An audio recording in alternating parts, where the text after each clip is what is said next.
दोनों बच्चे देख लें, इसको देख लो पहले। मौलिक अधिकार देखो, आराम से देख लेते हैं। मूल अधिकार, फंडामेंटल राइट्स। अब ये फंडामेंटल राइट्स भारत के हर नागरिक को, भारत के हर सिटीजन को कुछ अधिकार दिए गए हैं। हर सिटीजन को, चाहे वो किसी जाति का हो, धर्म का हो, वर्ग का हो, नस्ल का हो, है ना। यानी कि बिना डिफरेंस को, बिना डिफरेंस के, बिना विभेद के, बिना डिस्क्रिमिनेशन किए सभी भारत के सभी नागरिकों को क्या दिए गए हैं? अधिकार दिए गए हैं। इन्हीं अधिकारों को हम मूल अधिकार कहते हैं। इन्हीं अधिकारों को हम मूल अधिकार या फंडामेंटल राइट्स कहते हैं। These are the basic rights provided to everyone without distinction, and these rights are the guaranteed rights. Our constitution has given guarantee for these rights, for these rights. हमारा कॉन्स्टिट्यूशन इन राइट्स के लिए अधिकार दे, guarantee देता है, संरक्षण देता है।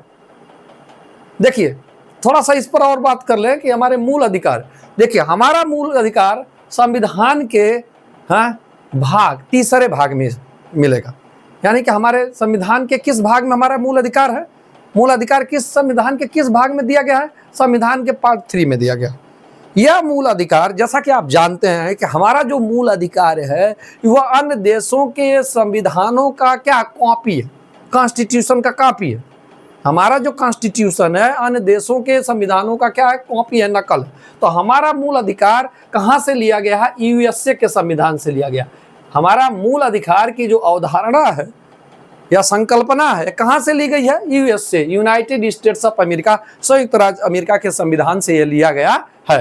कि हमारे संविधान में यह कहाँ पर अवस्थित है? हमारे संविधान में यह संविधान के तीसरे भाग में स्थित है।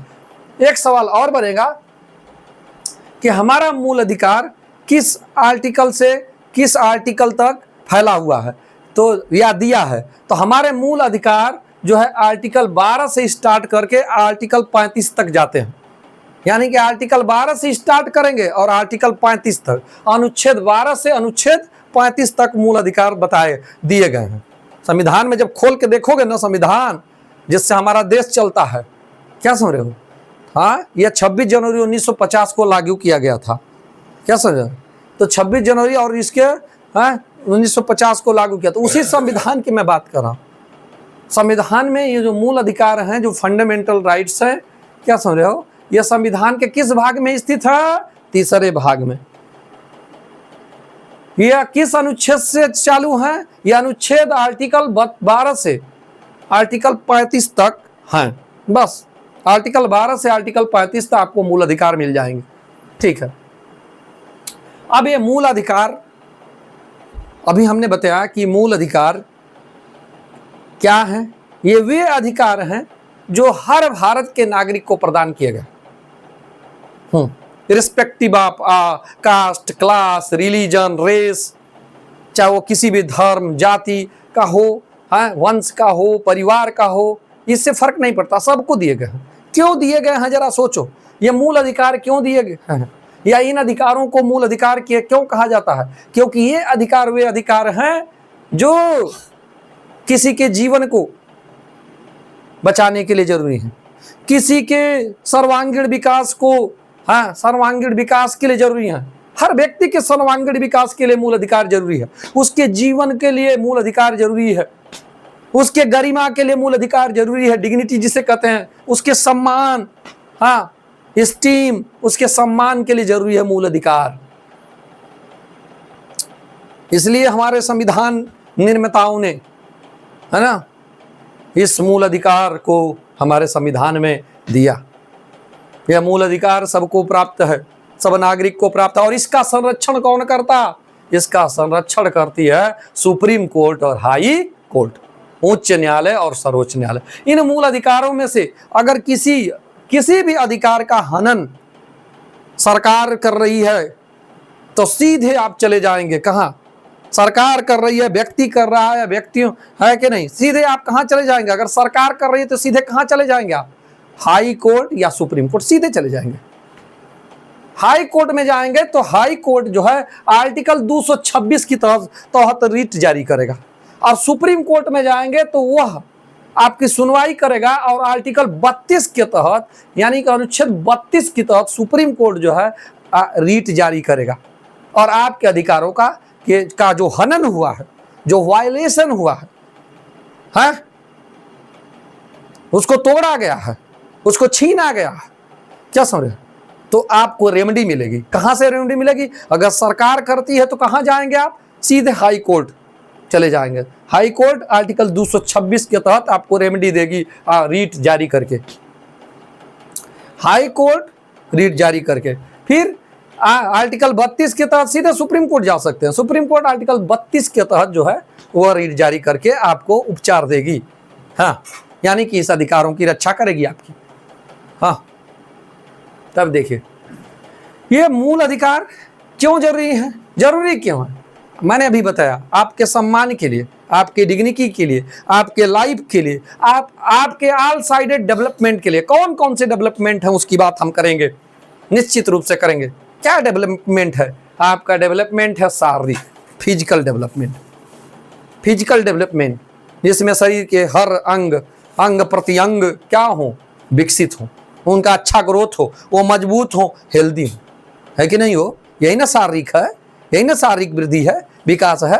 तो शारीरिक वृद्धि के लिए, आपके बौद्धिक वृद्धि के लिए, आपके बौद्धिक इंटेलेक्चुअल दिमाग आपका क्या हो, रीजनेबल बने, आप रीजनेबल बने, तार्किक बने, दिमाग में क्षमता उसकी बढ़े, आप सोच पाए, आप कैलकुलेट कर पाए, यही ना बौद्धिक विकास है। बौद्धिक विकास वाला आदमी सोच लेता है, तर्क कर लेता है, चिंतन कर लेता है, हाँ, क्या सही है क्या गलत है इसको भी वो जान जाता है। हाँ, आपके नैतिक विकास के लिए, आपके आर्थिक विकास के लिए, आपके आध्यात्मिक विकास के लिए, आध्यात्मिक विकास के लिए जरूरी है, जिसमें आप पूजा पाठ करते हो, उसके विकास के लिए। तो हर तरह के विकास के लिए, ऑल साइडेड डेवलपमेंट के लिए आप ये जरूरी।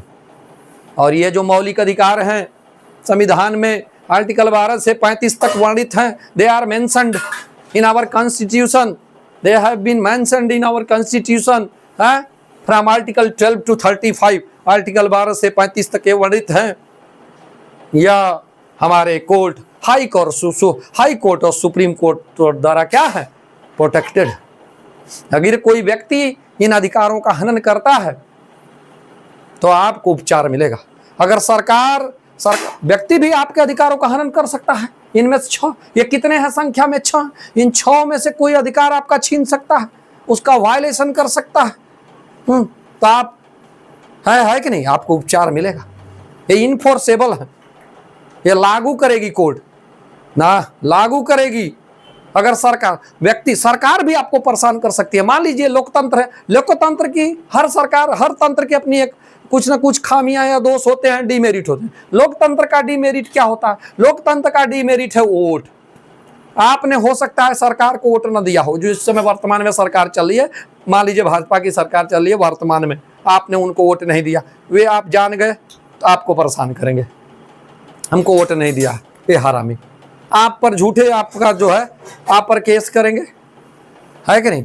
आपको हो सकता है पढ़ने ना दिया जाए, बोलने ना दिया जाए, तो कहाँ आप जाएंगे? पढ़ने का अधिकार, बोलने का अधिकार स्वतंत्रता के अधिकार में आता है, मूल अधिकार में आता है, तो कहाँ जाएंगे आप? सीधे आप हाई कोर्ट या सुप्रीम कोर्ट चले जा सकते हैं। क्या समझ रहे हैं? सीधे हाई कोर्ट या सुप्रीम। हाई कोर्ट 226 की तहत रीट जारी करेगी, सुप्रीम कोर्ट 32 के तहत रीट जारी करेगी। हाई कोर्ट का थोड़ा सा व्यापक इसका दायरा है, ये रीट जारी करेगी। ये आपका जब कानूनी अधिकार का भी वायलेशन होगा ना, कानूनी अधिकार, ये तो मूल अधिकार है, कानूनी अधिकार जो लीगल राइट्स हैं वो जो प्रोवाइड है, तो उसके लिए भी हाई कोर्ट 626 के तहत रीट जारी करके आपको उपचार प्रदान करेगी। क्या समझ रहे हो? हाँ, तो हमारे मूल अधिकार, हमारी गरिमा के लिए, हमारी डिग्निटी के लिए,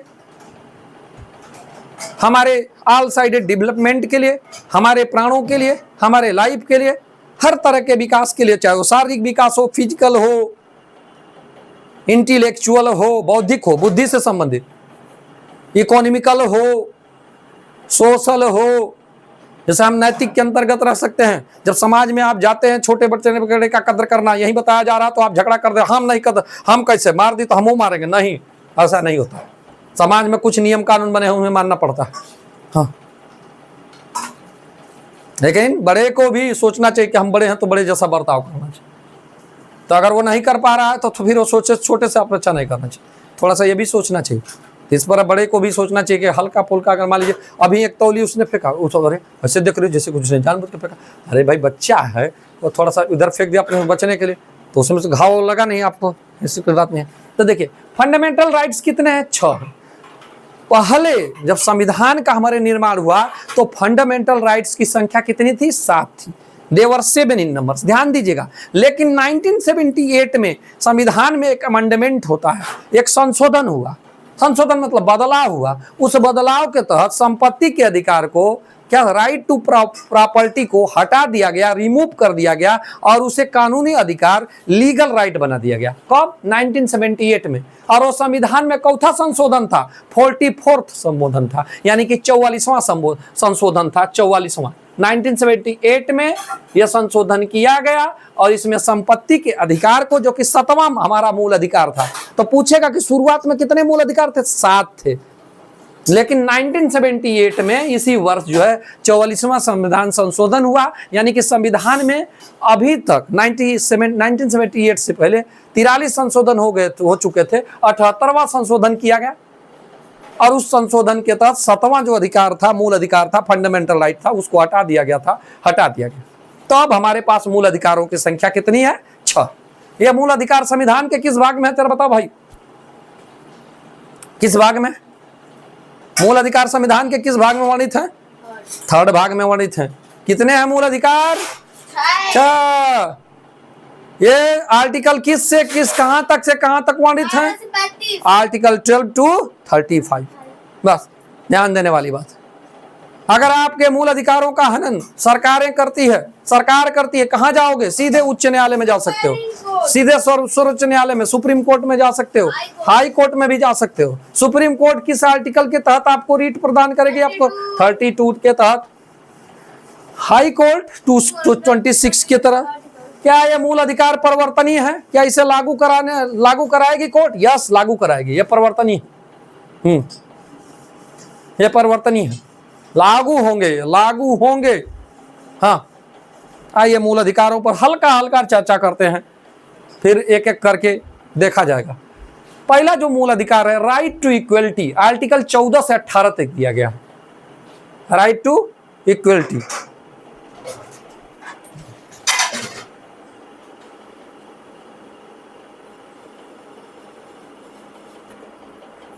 देखिए अब हम लोग देखेंगे पहला, कितने मौलिक अधिकार है भैया? 6। बोलो मौलिक अधिकारों की जय। हाँ, तो चलिए, तो राइट टू इक्वलिटी है, पहला अधिकार है समानता का अधिकार। नाम से ही स्पष्ट है, समानता, राइट टू इक्वलिटी। ये आर्टिकल 14 से 18 है। आप तो कहेंगे कि सर आर्टिकल 12 से 35 तक मौलिक अधिकार है। नहीं, हाँ है, लेकिन आर्टिकल 12 में राज्य की परिभाषा दी गई है। आर्टिकल 12 में राज्य की परिभाषा दी गई है कि राज्य क्या है? राज्य जो बनता है किससे? सरकार तथा किससे बनेगा? संसद से बनेगा। है सरकार यानी कि केंद्र की जो सरकार है और संसद से बन गया। अगर राज्यों की बात करें तो राज्यों की सरकार और विधानसभाएं, लेजिस्लेटिव असेंबली, लेजिस्लेटिव काउंसिल, इनसे बना। आर्टिकल 13 में मौलिक अधिकारों के संरक्षण को एकदम सुनिश्चित किया गया है और यह कहा गया आर्टिकल 13 में कि अगर कोई ऐसा कानून राज्य सरकारें या राज्य सरकार या केंद्र की सरकार या प्रदेश की सरकार कोई भी ऐसा कानून बनाती है, कोई भी ऐसा रूल बनाती है, लॉ बनाती है या एक्ट पास करती है, क्या समझे, जो मूल अधिकारों को ही नष्ट करते हो, जो मूल अधिकारों को ही क्या करते हो? डिस्ट्रॉय करते हो, या उनको क्या करते हो? उनको नष्ट करते हो या उनको कम करते हो, तो ऐसे कानून को की कौन पुंगी बजा देगा? ऐसे कानून की पुंगी बजा देगी न्यायालय। ऐसे कानून क्या हो जाएंगे, अपने आप वाइड हो जाएंगे, शून्य हो जाएंगे। क्योंकि संविधान में आर्टिकल 13 कहता है कि कोई भी कानून नहीं बनाया जा सकता जिससे ये मूल अधिकार क्या हो, कम हो, या फिर मूल अधिकारों को क्या करे, नष्ट करे। ऐसा कानून स्वयं ही नष्ट हो जाएगा। बोलो माता पिता की, बोलो चाचा चाची की, बोलो दादा दादी की, बोलो वाहिदेव की जय। चलो जोर से बोला करो, प्राण है। देखो तो, हाँ देखो, राइट टू इक्वलिटी। हेलो भैया, इतना टॉपिक अच्छा चला जैसे मैं मतलब काम कर रही हूँ। राइट टू इक्वलिटी क्या है मम्मी? अरे मूर्ख जैसी हो क्या जी, तो ना अच्छा सम शूट कर फालतू में आ रही हो। राइट टू इक्वलिटी आर्टिकल 14 से 18, देखिए नाम से स्पष्ट है। राइट टू इक्वलिटी लॉ बनी होती है तो किस चीज की जानती नहीं, टूट जाती है। माना कर रहे हैं झूठे तुमको। राइट टू इक्वलिटी, देखिए राइट टू इक्वलिटी आर्टिकल 14 से 18 में दिया गया। जैसा कि नाम से समानता का अधिकार, हल्का हल्का बताएंगे, वीडियो भी लंबी हो जाएगी, आप लोगों को भी दिक्कत होगी, बाद में एक एक करके समझ लिया जाएगा। Right to equality, right to equality में देखिए इसमें यह है कि every citizen of India is equal before the law, यानी कि हर व्यक्ति, हर नागरिक, भारत का हर नागरिक कानून के समक्ष क्या समान है। यानी सबके ऊपर कानून जो है समान रूप से लागू होता है। यह नहीं है कि आप बड़ी जात के हैं तो आप पर कानून जो है दूसरा लगेगा। यदि आपने चोरी किया है तो वही धारा आप पर भी लगेगी जो धारा एक गरीब आदमी पर या मध्यम वर्गीय परिवार पर या मुसलमान पर या सिख पर, किसी पर वही धारा लगेगी। क्या समझो? यानी कि कानून के समझ सबकी समानता है। समझे? देख रहे हो कानून के, जब देखोगे न्यायालय में तो ऐसे कानून एक बनी रहती है ना, मूर्ति है, थोड़ा सा आइडल एक बना रहता है, उस पर पट्टी बांध देती है। इसका मतलब क्या है? कानून ये नहीं देखता कि कौन किस जात का है, कौन किसका उसका रिलेशन है, वो न रिलेशन पहचानता, न जो जाति पहचानता, न तो धर्म पहचानता, हाँ, न जो जाति पहचानता न तो धर्म पहचानता। तो कानून के समक्ष समानता की बात की गई है कि हर व्यक्ति कानून के समक्ष समान है। हाँ, चाहे वो irrespective of caste, class, religion, कोई धर्म का हो, किसी भी संस्कृति का मानता हो, किसी भी धर्म को मानता हो, किसी भी जात का हो, है क्या ना, किसी भी वर्ग का हो, मध्यम वर्ग है कि नहीं, नीचे का वर्ग, नीचा और उच्च वर्ग का हो, ये नहीं है कानून के समान। दूसरा, अवसर की स्वतंत्रता होगी, अवसर की समानता, सभी लोगों को अवसर दिया जाएगा। किस चीज का? नौकरियों में, रोजगार के अवसर की समानता। अगर रेलवे में जाना है, रेलवे में भर्ती निकल रही है, बोलो तो क्या किसी को रोक दिया जाता है पुराने जमाने की तरह कि ये इस वर्ग का है, ये नहीं भर सकता, इसका काम तो कचरा साफ करना है, इसका काम तो गंदा साफ करना है, ये तो इस वर्ग का है, इसका काम तो खेती करना है? क्या ऐसा करके रोक दिया जाता है? नहीं। संविधान ने कहा है सबको अवसर की समानता होगी। हाँ, अवसर की समानता, इक्वलिटी ऑफ अपॉर्चुनिटी, हाँ, ये है इसके अंतर्गत। फिर आगे चलते हैं, और भी चीजें हैं, छोड़ देते हैं, हल्का हल्का मेन से। राइट टू फ्रीडम, स्वतंत्रता का अधिकार बहुत बड़ा है।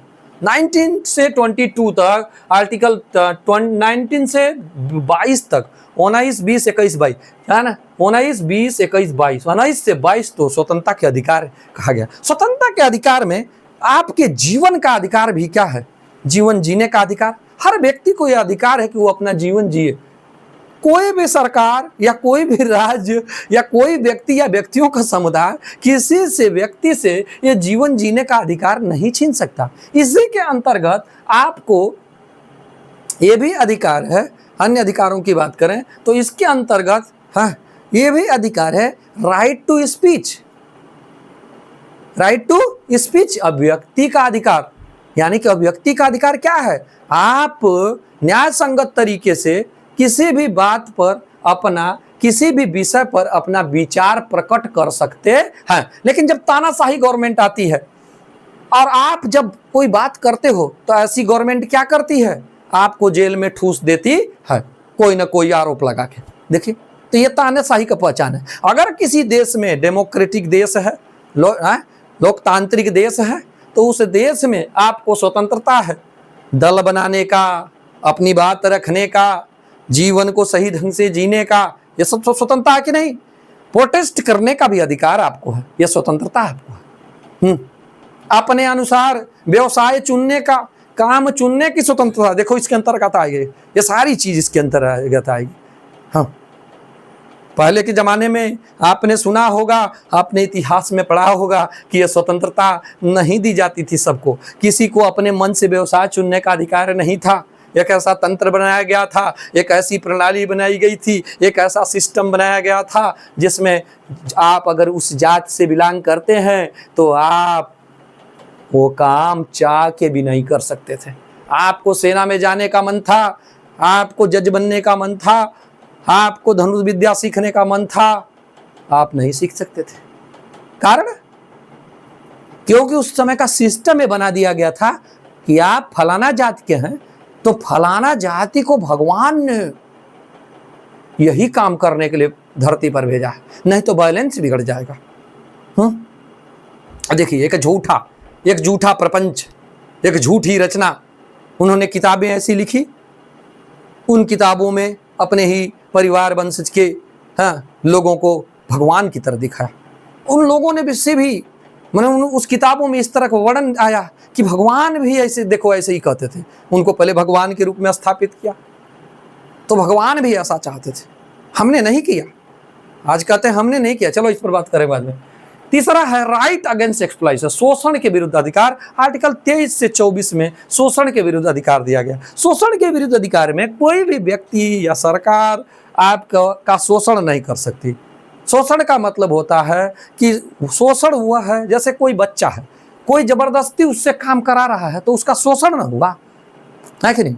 आप मुझसे सिर्फ काम करा रहे हैं, है कि नहीं, औचित पैसा नहीं दे रहे हैं या वेजेज नहीं दे रहे हैं मेहनताना, तो मेरा शोषण ही न कर रहे हैं, है कि नहीं? तो ये सब शोषण का जो विरुद्ध जो अधिकार है आर्टिकल 23 से 24 के बीच में दिया गया है, जिसमें बाल श्रम को भी रोका गया है कि कोई बालक है तो वो कहीं उससे काम नहीं लिया जा सकता। 6 से 14 वर्ष के बच्चे को एक और मूल अधिकार जोड़ा गया है संविधान में संशोधन करके 21A में ये जोड़ा गया है, जिसमें ये जोड़ा गया है 2009 RT act 2009 right to education, शिक्षा के अधिकार अधिनियम के तहत 2009 शिक्षा का अधिकार अधिनियम 2009 के तहत 6 से 14 वर्ष के हर बच्चे का यह अधिकार है कि वो राज्य सरकार उसे फ्री में शिक्षा ग्रहण कराए, रिचक मम्मी। और इसी वजह से आप देख रहे हैं कि हम लोगों से स्कूलों में खोजवाया जाता है कि बच्चे खोजिए कि कहाँ गया है बच्चा।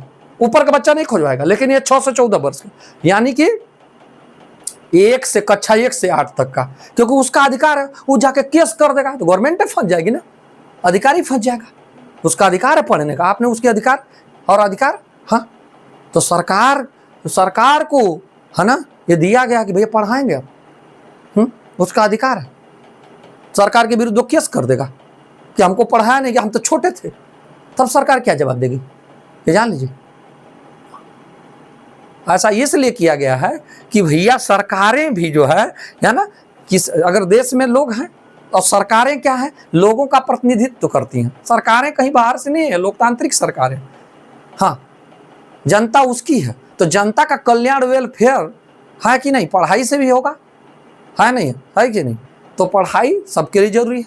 तो कम से कम 6 से 14 वर्ष के बच्चे का, छोटा बच्चा तो यही ना है, कम से कम इतना पढ़ाएंगे तब ना आगे पढ़ेगा वो भाई। तो इंश्योर किया गया है, उसको अधिकार बना दिया गया।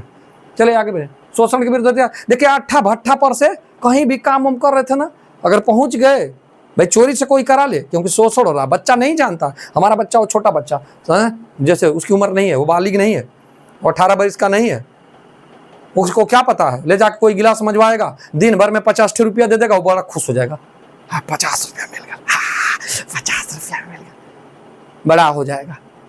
पढ़ नहीं पाया, बर्बाद हो गया, शोषण किया गया। 50 रुपया दिन भर की मजदूरी होती है नहीं, जिस उम्र में उसके पढ़ने की उम्र थी, दिन भर काम किया, 50 वर्ष होती है, 50 रुपया होती हो।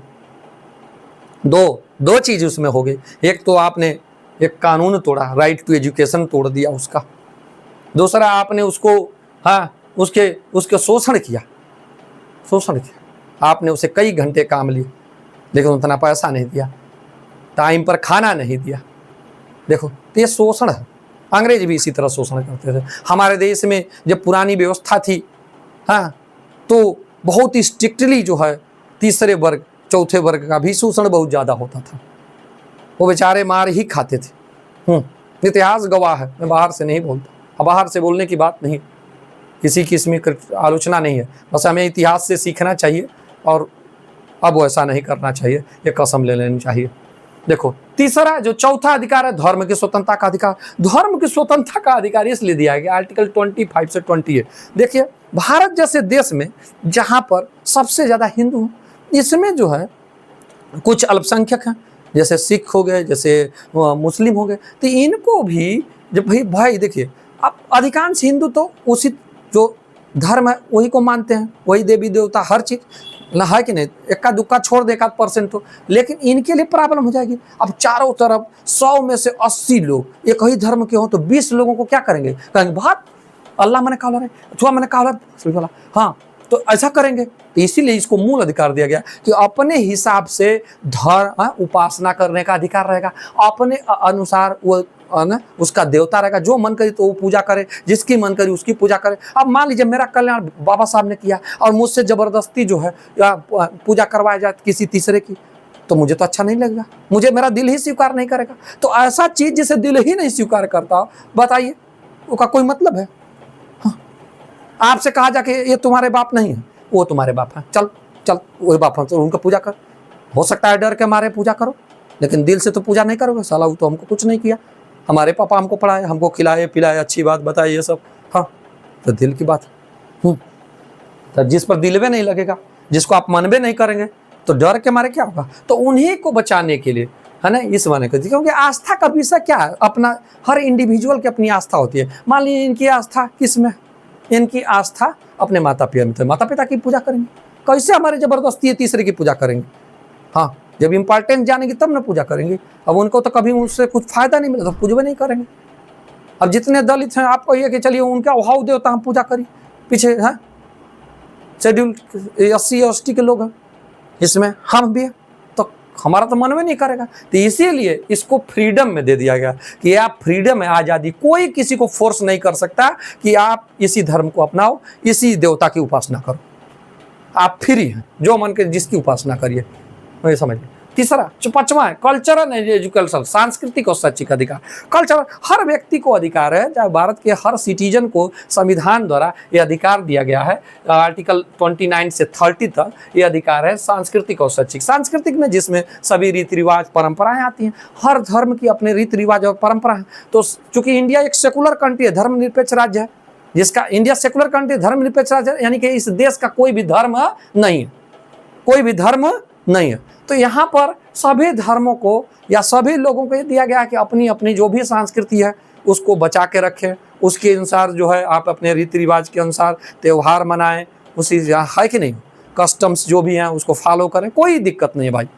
हाँ, कोई आदमी अपना रीति रिवाज मना रहा है बिना कुछ किए, हम दूसरे को परेशान किए तो क्या दिक्कत है? एजुकेशनल राइट्स हमें दिया गया है कि सभी व्यक्ति जो है एजुकेशनल राइट्स के तहत जो है वो अपना स्कूल खोल सकते हैं। कुछ अल्पसंख्यकों को भी दिया गया है कि वो अपना स्कूल खोलें, अपनी भाषा को मेंटेन रख सकते हैं, इसके दिया गया है। जब हम इनको जो है ना एक एक करके पढ़ेंगे तो उसमें देख लेंगे। राइट्स टू कॉन्स्टिट्यूशनल रेमेडी, संवैधानिक उपचार का अधिकार। देखिए ये बहुत इंपॉर्टेंट, छठवां, देखो ये संवैधानिक उपचार का अधिकार आपको आर्टिकल 32 से 35 के तहत दिया गया है। अगर मान लीजिए इसमें कुछ अधिकार आपको दिए गए हैं जो कि कोर्ट द्वारा आपको प्रदान, अगर इसका वायलेशन होता है कॉन्स्टिट्यूशनल, हाँ क्या समझिए, ये अगर वायलेशन होता है, मान लीजिए कोई लोग कोई अधिकारी है, जनता का अधिकारी, जनसेवक है, हाँ जनसेवक है, IAS रैंक का अधिकारी है, कोई काम अपना नहीं कर रहा, तो अदालत आदेश जारी करेगी उसे काम करने की, जिससे आपके मूल अधिकार प्रभावित हो रहे हैं, अधिकार जारी करेगी अदालत पर। इसमें संवैधानिक उपचार में ये अगर मान लीजिए आपको पुलिस क्या करती है, गिरफ्तार कर लेती है और आपको अदालत के सामने पेश नहीं किया जा सकता, क्या कर रही है पुलिस, जानबूझ के आपको भाई झूठे है ना पुलिस। देखिए भाई किसी पर आप चेक नहीं करेंगे। आप जैसे मुझे को स्वतंत्रता दे दिए पूरा का पूरा रिचकमा, तो क्या मैं बर्बाद करूँगा कि नहीं? अब जो मन आए तो मैं करूँगा, जिससे मुझे नहीं बनते उनको तो तोड़ ताड़ दूंगा। तो पुलिस वाले भी बहुत, भाई किसी को अनियंत्रित शक्ति नहीं दी जा सकती ना, तो उस पर कंट्रोल करने के लिए सब दिया गया है। हाँ, अब पुलिस वाले किसी को मान लीजिए उठा लिए, उठाए कि नहीं उठा लिए, और वो मान लीजिए उठाए, शक में उठाए, और लेकिन वो बेचारा गुनाहगार नहीं था, वो पुलिस वालों से क्या कर दिया, झगड़ा कर दिया। पुलिस वाले अधिकतर गरियाई के बोलते हैं सब जनरली, तो भाई तहस में आ जाता आदमी। अब कोई भी गाली सुनता तो वो भी गुस्सा में, वो भी कुछ बोला, अब वो क्या कहे, अब तुमको तो हम छोड़ेंगे नहीं, अब कूचेंगे रे, तेरी चमड़िया उधारेंगे। अब वो कहेंगे सर, अब ऐसे में क्या होगा, ऐसे में कोर्ट में वो जाएगा। अब भाई किसी भी व्यक्ति को कोर्ट के सामने पेश करना होता है। अगर कोर्ट पुलिस जानबूझ के पेश नहीं करेगी, क्योंकि तो कुछ किया ही नहीं है, तो वहाँ पर जाके ये जो है कोर्ट में इसकी सूचना दी जाएगी, और कोर्ट जो है आदेश देगी कि तुरंत उस बंदी को, तुरंत जो जिसको जेल में ठूसे हो, तुरंत हमारे यहाँ पेश करो। तो ये संवैधानिक उपचार जो है कोर्ट जो है आप पर क्या करेगी, आपको उपचार देगी। अगर इसमें से कोई राइट आपका जो टूट रहा है, तो ये कॉन्स्टिट्यूशनल रेमेडीज आपको मिलेगी, निश्चित रूप से मिलेगी। या जनता का कोई काम नहीं रहा, कोई लोक सेवक नहीं कर रहा है कि नहीं, कोई अधिकारी घूस ले के काम कर रहा है, तो उसमें भी ये आपको कॉन्स्टिट्यूशनल रेमेडीज कोर्ट द्वारा प्रदान। ये मूल अधिकार कोर्ट द्वारा प्रोटेक्टेड है भाई, हाई कोर्ट, सुप्रीम कोर्ट द्वारा प्रोटेक्टेड है मूल अधिकार। ये इन्फोर्स करेंगे, मूल अधिकार लागू करेंगे। इसमें देखिए सारे अधिकारों को ये आपात स्थिति में अधिकारों को सीमित किया जा सकता है, रोका जा सकता है। जैसे मान लीजिए पढ़ने की स्वतंत्रता आपको है, पढ़ने की स्वतंत्रता, ये स्वतंत्रता आपको है, पढ़ने की स्वतंत्रता, ये मूल अधिकार है, स्वतंत्रता का अधिकार में आएगा पढ़ने की स्वतंत्रता। तो ये पढ़ने की जो स्वतंत्रता है, फ्रीडम ऑफ स्टडी। हाँ, पढ़ने की स्वतंत्रता, मान लीजिए कोई देश हमारे देश पर आक्रमण कर दिया, उस समय राज्य सरकार आपसे छीन सकती है कुछ समय के लिए। वो ऑर्डर दे देगी कि कोई भी व्यक्ति उस इलाके से, क्योंकि इधर है उसे पता है कि बम्बार्डमेंट हो रहा है, तो कोई भी बच्चे बाहर ना जाएं, कि ऊपर से बमबारी हो रही है, सारे लोग लाइट ऑफ कर लें। लाइट ऑन होने से ही होता है, रात को ही बम्बार्डमेंट ज़्यादा करते हैं, क्योंकि रात से ऊपर पता चल जाता, लाइट जब जलेगी तो उनको पता चल जाता ससुरा कि ओहो यही इलाका है जहाँ पर लोग रहते हैं, तो मारने लगते हैं, वहीं बम मारने लगते हैं। तो यहाँ पर पढ़ने के अधिकार को कुछ समय के लिए वो छीन सकती है। लेकिन अगर ये बताइए जीवन जीने का अधिकार किसी भी स्थिति में नहीं छीना जा सकता, राइट टू लाइफ जिसे कहते हैं। हाँ, कोई भी सरकार आपका जीवन जीने का अधिकार नहीं छीन सकती कि नहीं लड़ाई लग गई है अब तुम्हारी मुंडी काटेंगे तब भी लड़ाई रुकेगी। नहीं, लड़ाई लग गई है, तुम ससुरा क्या हो, अब सगुन हो, तुम्हारे वजह से लड़ाई हुई है, तुम ही लोगों की वजह से लड़ाई है, मारो इनकी मुंडी कट जाए। जीवन जीने का अधिकार कोई नहीं छीन सकता, कुछ किसी भी परिस्थिति में जीवन जीने का अधिकार नहीं छीना जा सकता। हाँ, क्या समझे? हाँ, तो कुछ अधिकार ऐसे हैं कि किसी भी स्थिति में नहीं छीने जा सकते, जिसमें जीवन जीने का अधिकार भी है। इसको कभी नहीं छीन सकते, ना इसको कम कर सकते कि नहीं तुम 60 वर्ष नहीं जियोगे, तुम 40 वर्ष जियोगे, ससुरा भोंक देंगे तुमको, तुम 40 वर्ष में मार डाला जाएगा। हाँ, तो ये सब चीज़ें, तो यही है आपके मूल अधिकार। मैं समझता हूँ कि आप इनके बारे में अच्छे से जान चुके हैं। नेक्स्ट वीडियो में इन पर चर्चा करेंगे निश्चित रूप से, एक एक करके, और भी अच्छे से इनको देख लेंगे। मूल चीज़ें हमने बता दी, चलिए समाप्त करते हैं। जय हिंद, जय भारत।